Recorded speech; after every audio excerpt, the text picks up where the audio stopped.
Bienvenue dans le Learning Talk, la pause déjeuner audio instructive et régénérante. Ce rendez-vous complète les posts de motivation et leadership que je partage sur LinkedIn tous les jours. Le Learning Talk, c'est des clés actionnables pour accélérer croissance professionnelle et personnelle en libérant son leadership d'impact. C'est aussi un temps de qualité offert aux femmes et aux hommes introvertis mais déterminés. Trop de personnes se sentent incompétentes parce qu'elles ne s'expriment pas librement dans leur zone de génie.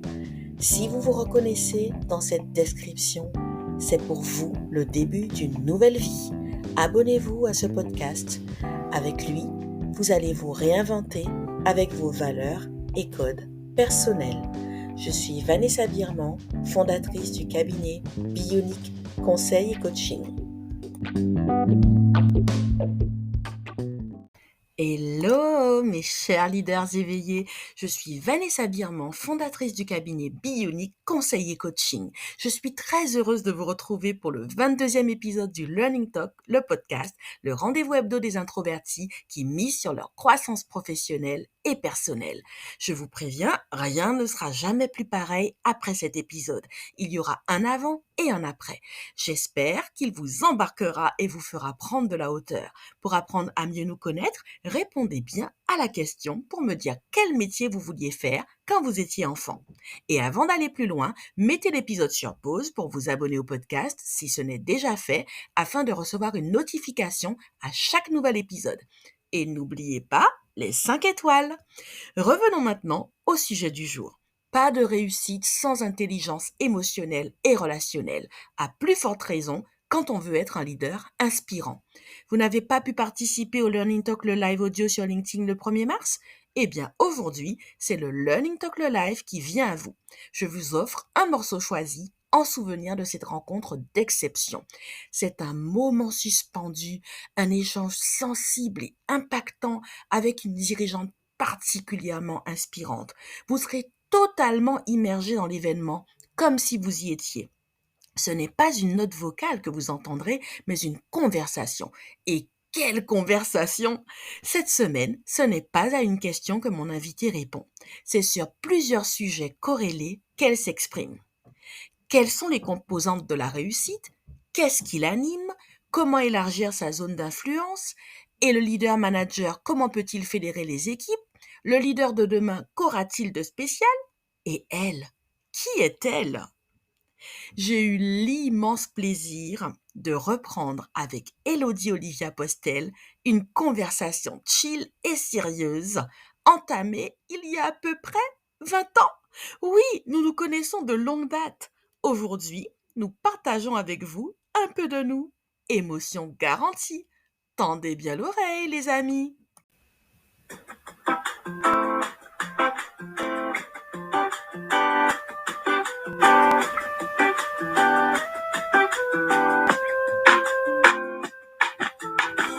Exprimer ce qu'on est, ce qu'on veut, dans le respect de l'autre, mais sans oublier aussi de démontrer nos limites et aussi faire comprendre à l'autre quelles sont ses limites vis-à-vis de nous.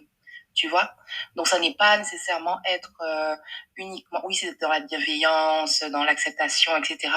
Mais ça ne signifie pas, de mon point de vue, ne pas dire non quand il le faut, ne pas dire que ça n'a pas que le propos n'a pas de valeur quand on estime qu'il n'a pas de valeur.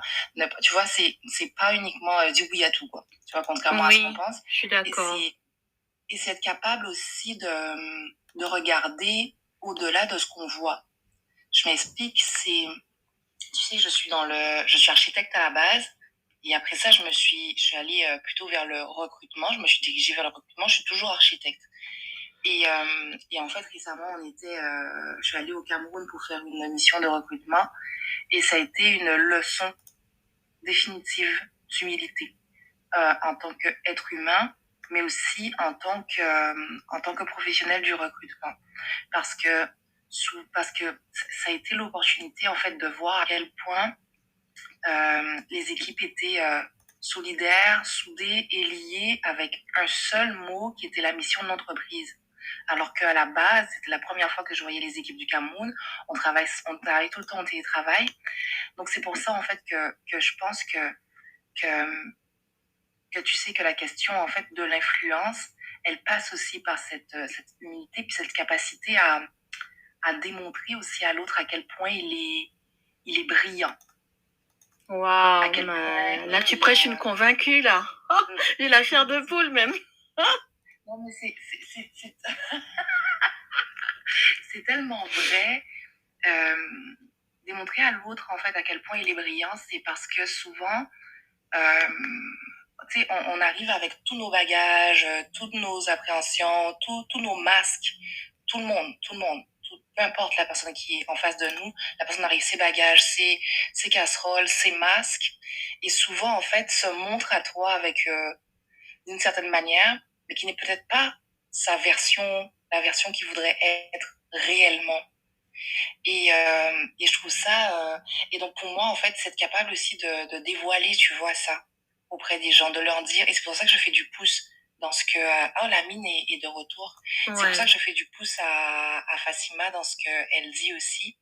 C'est de revenir à l'essentiel pour être capable, en fait, d'influencer les autres dans leur essentiel aussi. Mais t'as carrément raison. T'as carrément raison. Tu vois, il y a un jour ou deux là, excuse-moi de t'interrompre, il y a un jour ou deux, j'ai fait un post sur ce thème-là, dans lequel je faisais passer l'idée que notre vérité, elle est dans parfois même elle est dans le fait que l'on soit gauche, vulnérable, maladroit, plus que dans ce qu'on essaye de faire parce qu'on se dit que c'est chic et que ça va faire bien.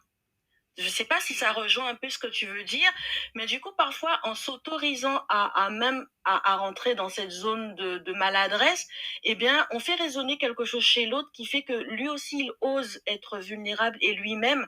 Et il n'est pas dit que le génie ne soit pas dans cette vulnérabilité, pour ne pas dire qu'il s'y trouve carrément, en fait. Exactement, exactement. Et c'est ça, en fait. Et je pense que, en fait, que je crois que c'est quelque chose à garder tout le temps, peu importe la discipline dans laquelle on est, peu importe le métier que l'on pratique ou peu importe le domaine dans lequel on est. C'est vraiment de pas oublier ça, cet ancrage-là, comme tu dis, parce que ça nous permet vraiment de voir, en fait, les gens pour de vrai, avec des yeux. Et je sais pas, moi, je suis très dessin animé. Tu vois, j'adore vulgariser comme ça. Je suis très dessin animé, très Disney, etc. Puis c'est dans Le Roi Lion, à un moment donné, il y a Timo Simba qui lui dit, ou comment il s'appelle, le sage, qui dit, regarde au-delà de ce que tu vois. Et c'est ça qu'on veut. Et c'est quand, en fait, on se permet de regarder au-delà de ce qu'on voit, que nous-mêmes, on est capable, de mon point de vue, de se dévoiler réellement dans son authenticité. Alors, c'est ce que je voulais ajouter. Je ne veux pas prendre plus de temps que ça. Yes, mais ça valait trop la peine. Hein. Heureusement que t'es montée. On allait vivre sans entendre ça aujourd'hui. Hein? Non, mais donc voilà. Donc, merci beaucoup. Mais je t'en prie. Bah, franchement, je suis tellement... D'ailleurs, bon, allez, hein, j'en profite. Je suis tellement contente de t'avoir retrouvée. Alors, en plus que tu sois montée pour partager toute cette valeur-là, alors que j'ai envie de dire que t'en as sous le pied, donc t'aurais pu vouloir monter pour dire oui, moi j'ai fait ci, j'ai fait ça, j'ai ça, j'ai... Et franchement, t'es monté et t'as partagé que de l'humilité, là. C'est une claque, ça, en fait. Je suis pas venue pour pleurer ici, pardon. Non, mais attends, mais tu sais quand ce que Fatima disait tout à l'heure, justement, par rapport à tous les diplômes, etc. Bon, ben, les diplômes, si les gens veulent savoir mon parcours professionnel, mes réussites, etc., ben, ils peuvent très bien aller voir ma page. Bien sûr. Mais s'ils veulent avoir accès, en fait, réellement à quitter, ben, ça prend de parler de quitter. De quoi tes valeurs. C'est ce que tu disais tout à l'heure, tu vois. C'est quoi tes valeurs, de positionner clairement tes valeurs. Et l'idée, c'est pas de dire, oh, mes valeurs, c'est ci, c'est ça, c'est d'incarner. C'est d'incarner, voilà. Exactement. Voilà. Mais tu vois, parfois, tu as besoin de les dire, non pas juste pour faire le job, quoi, pas juste parce qu'on t'a demandé c'est quoi tes valeurs, mais tu as besoin de les conscientiser, parce que comme je disais, parfois, tu peux les avoir oubliées parce que tu es sous une tonne de conditionnement. Exact. Tu vois? Puis bon, parfois, c'est Exactement. pas ton éducation aussi, les histoires de c'est quoi tes valeurs, tu vois? Enfin, je veux dire, si on n'était pas un peu sortis de chez nous, on serait pas là à parler de c'est quoi nos valeurs, Clairement. tu vois? Donc voilà. En tout cas, j'avais oublié comment ton rire est communicatif. Oui, En tout cas, je suis vraiment ravie de cet échange avec toi et puis j'espère qu'on aura l'occasion de discuter encore.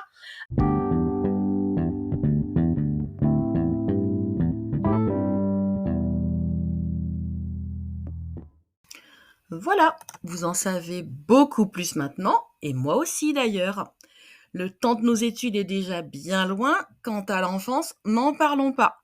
En tout cas, aujourd'hui, maman est dirigeante, ma chère Élodie et moi nous sommes retrouvés avec joie. Je la remercie infiniment pour ce partage sensible et tellement brillant. Le 2 août dernier, dans le 2e épisode du Learning Talk, le podcast, j'invitais les introvertis à s'appuyer sur leurs tendances naturelles à l'introspection pour reconnecter cœur et tête et aller chercher au fond d'eux ce qu'il y a de plus sensible pour toucher les cœurs et marquer les esprits. C'est exactement ce qu'a fait mon invité. Élodie, je te vois. Tu sais, comme dans le film Avatar de James Cameron. Avatar, le roi lion, même combat. Vous l'avez compris, l'influence n'est pas que jeu et manipulation. L'influence, c'est aussi la confiance. Et la confiance, c'est la capacité à montrer attention, vulnérabilité et humilité pour amener l'autre à être en vérité. 2024 promet d'être riche en rebondissements. Pour en savoir plus sur Élodie Olivia Postel, il vous suffit de la suivre sur LinkedIn et Instagram. Les liens figurent dans les notes du podcast.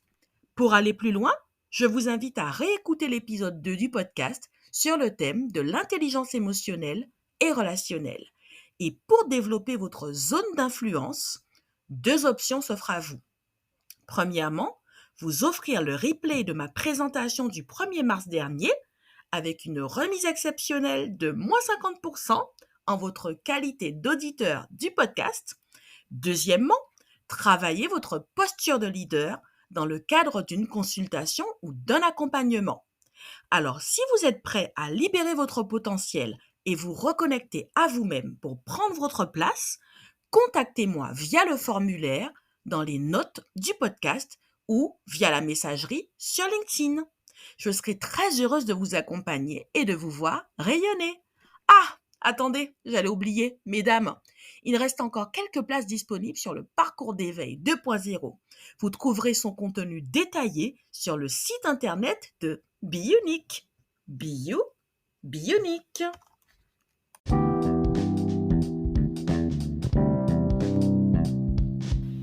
Si cet épisode vous a plu, partagez-le pour permettre à plus de monde de le découvrir.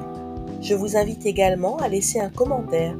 Sur Spotify ou Apple Podcast, vous pouvez même laisser 5 étoiles. Pour découvrir mon profil sur LinkedIn, ainsi que les valeurs et les services du cabinet Be Unique Conseil et Coaching, cliquez sur les liens en description. Merci de m'avoir écouté jusqu'à la fin. Je vous retrouve mercredi prochain pour un nouvel épisode.